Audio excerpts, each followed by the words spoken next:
Isang nasawi matapos sumabog po ang hydraulic nitrogen accumulator po sa isang planta. Para sa detalye po ng balitang yan, kasama natin Idol Jam Victorio. 104.7 IFM. Report!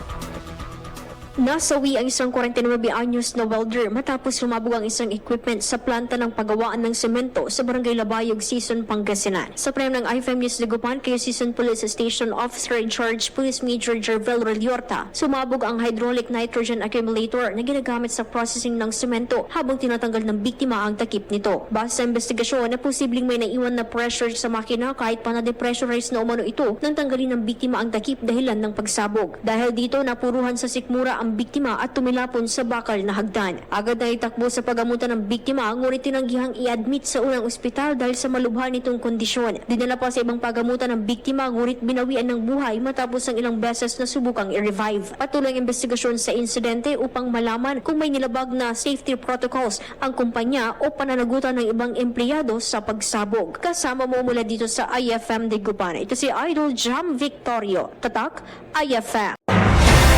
IFM News. IFM News. IFM News.